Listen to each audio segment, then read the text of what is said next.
plane inside. I trust you. You don't tell. They don't tell. Yeah, You. put the Man, plane all my boys, inside. they don't show me video. I don't ready like this. Yeah, yeah. Who So don't you're going enter on the- stage, enter and I stage want killer. you to kill the show, I beg. Don't worry. No, say na my. Marriage.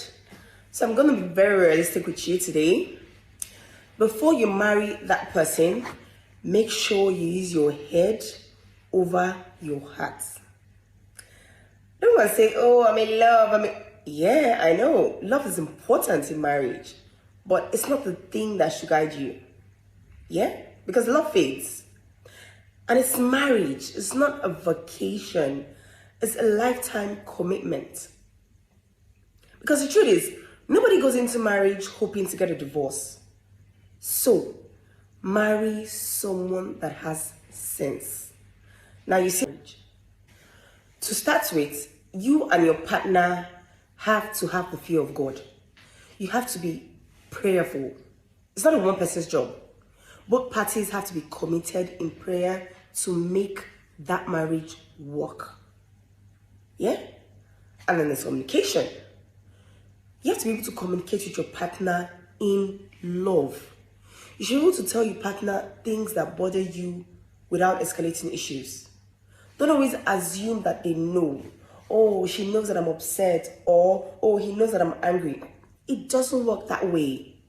Your partner is not Jesus Christ. Yeah? And then there's friendship. You have to be friends with this person you're married to. In fact, your spouse should be your best friend. You should share your jokes together, gossip together, share your problems together, have game nights, have date nights, and much more. And then, importantly, marry a kind partner. Marry a kind partner.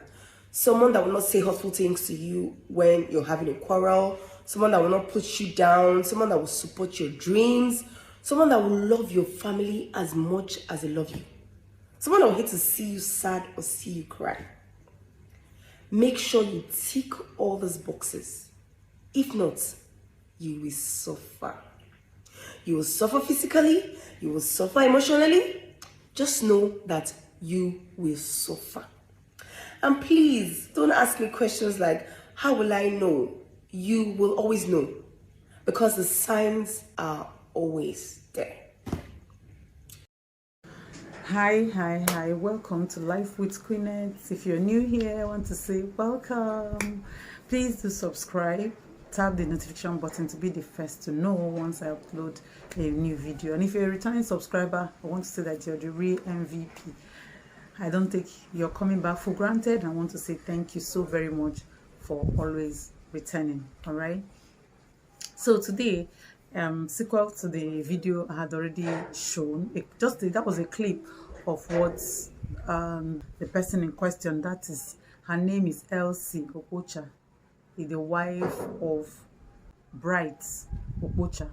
Bright Okocha is a stand-up comedian and an actor in Nigeria, and he's known as Basketmouth. That's his stage name. All right. And few days ago took to his Instagram handle to shock the netizens about his troubled marriage. All right. And you know, the way he said it was a cryptic message. It was not a clear message. And the netizens, the online in-laws, were like, what happened? I mean, what again? Is it what we'll be hearing every day? So what did you do? Did you cheat? Did you do, they know? Several questions, of which he did not give any response to it, you know. So, but I played that video for us to take a clue from what the wife said. And that's video about relationship once in a while. She's an entrepreneur. She's into real estate. You know, she has her buildings, her business buildings all over the place. So she's also doing well for herself, just as, you know, Basketmouth is also doing very well. And, you know, it's actually a very pathetic one because people had known these people as, you know, lovebirds. I think it was last year or so, they did get to know me tag where even Bright, that's Pasema, was asking Elsie, what is it that I will do to you that will make you divorce me? And so she was still thinking about it. She was thinking like what you would do. And Bright said, no, there's nothing I would do that will make you divorce. As far as I'm concerned, this union has no divorce in its register. Okay, so from everything, netizens are talking now. Is it that Elsie is tired of Basketmouth, or because that Basketmouth is a family man, is a family oriented, and no scandals to his name? Okay, from the time he started up until that he got married, he hasn't had any scandals like his fellow stand-up comedians. So that got all of us thinking. And from his message, he didn't say this is the problem. Okay, he didn't tell us the problem. And Elsie has not come out to say anything as regards to what the husband posted. So people are still guessing. I hope this is not a prank. We hope it's not a prank, it's for real. But the video I just played kind of gave us a clue. Could be a clue, all right? I'm not saying it's a clue. It could be a clue of what the problem is. And as far as I'm concerned, you can take 1 or 2 lessons from there. Okay, so this video I'll be talking about different things that you shouldn't expect. Foxes spoil the broth. So those things you think they don't matter, they are issues. They are issues. I remember one person on I think Elsie's life. The person was like, so there are four mothers, mothers. That's 4 mothers. Anyways, since we have 4 fathers, we should have 4 mothers, is it not? So she was asking, what about our mothers and all that? And I want to answer that person. Let me tell you, let's not play about these things. Now, today, we're no longer living in the Stone Age. That's number 1. 2, back in the days, they were not enlightened. They were not educated. Not that they were happy. Most of them were not happy with their spouses. They just stayed. All right? 1, because society was not in their favor. 2, they didn't go to school. 3, they didn't even know where to go back to. Okay? So, some of them stayed. If you watch closely, most of those people that their husband had gone to be with the Lord, they hardly talk about their husbands. In fact, it's their children that will remember that their father looked this way. Their mothers don't. So you see that there was no affinity. What they did was to have sex and then have children. That was it. So there was nothing like somebody will talk about this is why my husband is this is why I stayed. No, they don't discuss that. It's their children that more or less push them to remind them about their fathers. So does that mean that that relationship was healthy? The answer is no. It wasn't a healthy one. Okay, so let's not always jump back to our forefathers and our foremothers. No, that for them, that was in their era, and they did what they had to do. All right. So, but the truth is, few points I want to jot down. I want you to take home after listening to this video. Is number 1, unrealistic expectations. I mean, don't just be expecting heaven and earth from your partner. It doesn't make sense. All right? Unrealistic expectations. Make room. There was a video I made, and I also talked about not having, too much of expectations on somebody. Okay? And make room so that for any reason, I didn't say they're going to fall, but for any reason something happens, or they did something that you didn't expect, you would have forgiven them before the action took place. All right? So, and then I think when you cut that down, you will not be too shocked. You will not kill yourself. Let's say you're not expecting somebody to break somebody's head outside. It was not something that you foresaw, and suddenly it happened. Someone like me, I will tell you straight on that was a no, that was bad, that was not good. I cannot condone anything you're doing. Just because you're not doing it to me, you're doing it to another person, I will not know. Because I know one day, because I'm supporting you, come and do it to me. So, okay? So don't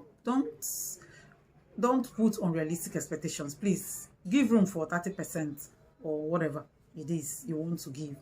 All right? But you must have your deal breakers anyhow. So the second one is ego. Please, I don't know, in marriage, there's nothing like that. It's not going to work. It's not going to work, my friend. Whether you're a man watching me or a woman watching me, ego can only destroy the marriage. There's nothing like ego, okay? Everybody has his own part to play in the home. Don't feel like, oh, in my father's house, men don't do this. In my mother's house, women don't do this. This is another era entirely. All right? Probably when you are growing up, your father does not even know if you are there. Okay? You hardly saw your father discussing with you, having like having a couple's time with his spouse. Today, those things can break a marriage if it's not there. So don't come and be bringing ego. I cannot do this. I cannot bath the children. I cannot wash plates. I cannot. Let's be honest with ourselves. So this era is different because now we are all working. We are all enterprising. We are all doing something. We are all doing that. We don't do it. Do you understand? So back in the days, most of them were not working. Most of them were just doing their farm work. So you go to the farm, you come back, you cook, everybody eats chicken. But today you see women multitasking. They are doing 1,001 things. In fact, while I was growing up, I think we had close to 3 persons helping out in the house. But today it's no longer like that. So please, ego should be kept somewhere. In fact, it should just die. Just kill it if you have ego. Okay?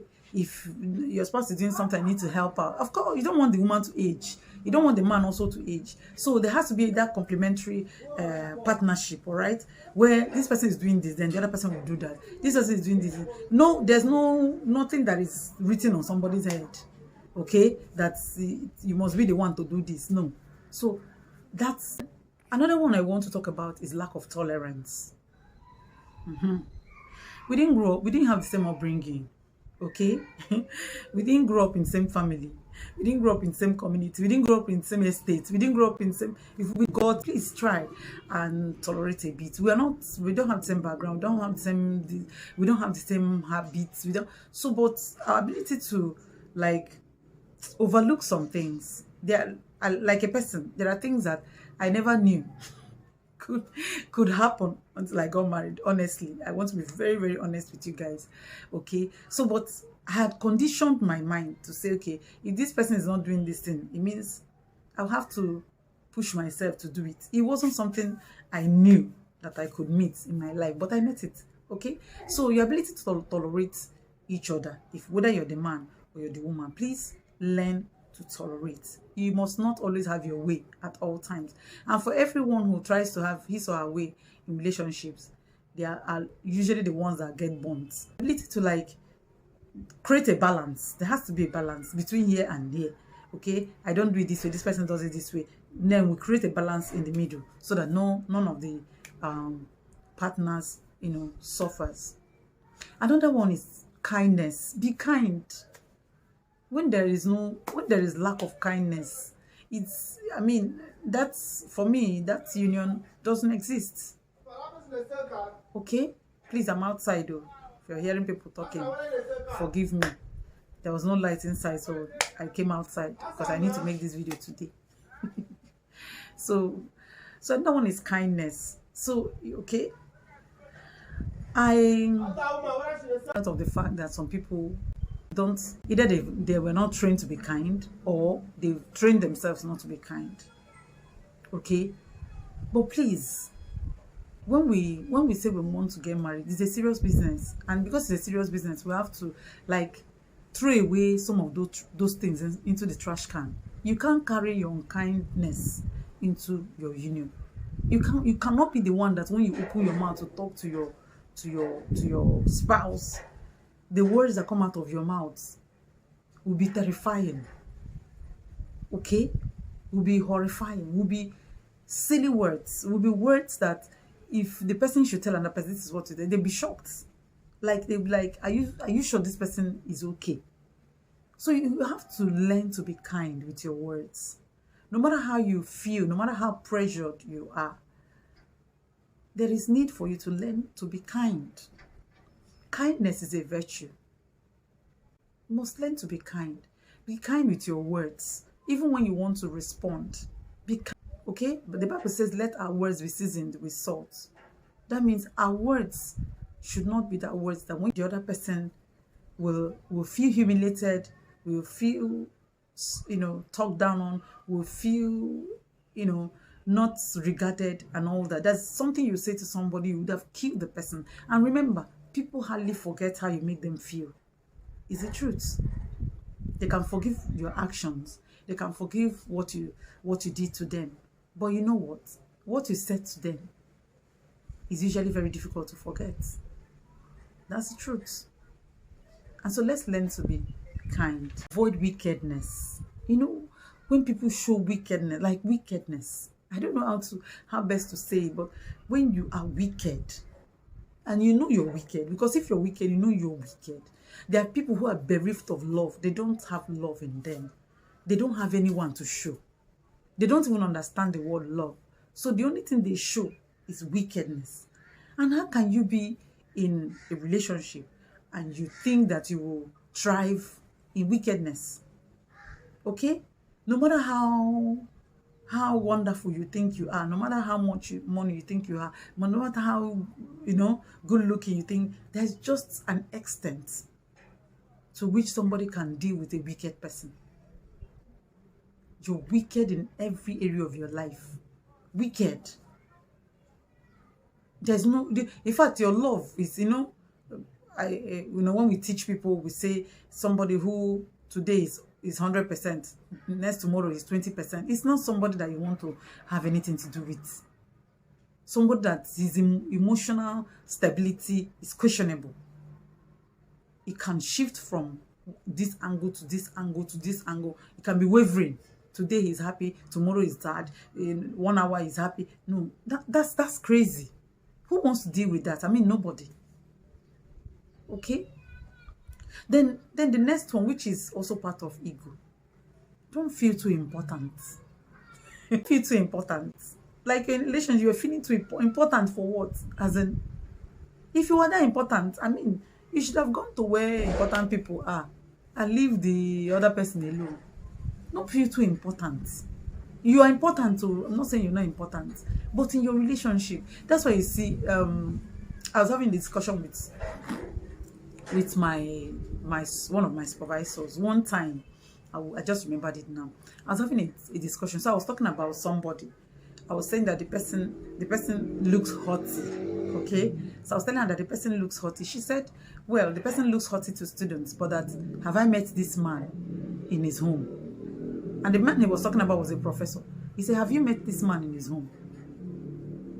Or have you seen this man without, sometimes when we meet people, they can pretend to be, Angel Michaels and Gabriel and all that. But that's not who they are. That's the truth.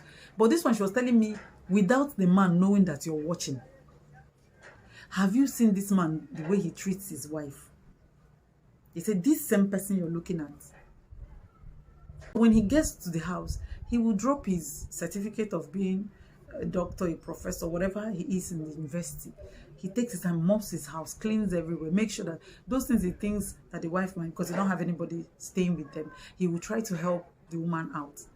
And they are living in the quarters. So it's easy for people to pick out the kind of person he is. So if we do some of these things, we'll reduce the idea of having breakups.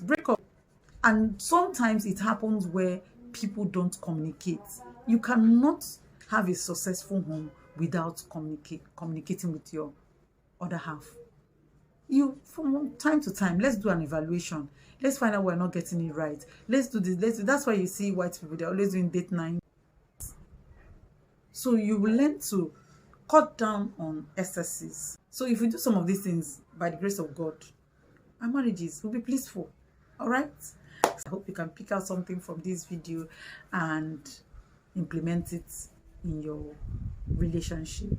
And I want to say thank you for watching. Don't forget to subscribe. Don't forget to like. Don't forget to make comments. Let's continue discussion in the comment section. Thank you so very much, and bye for now.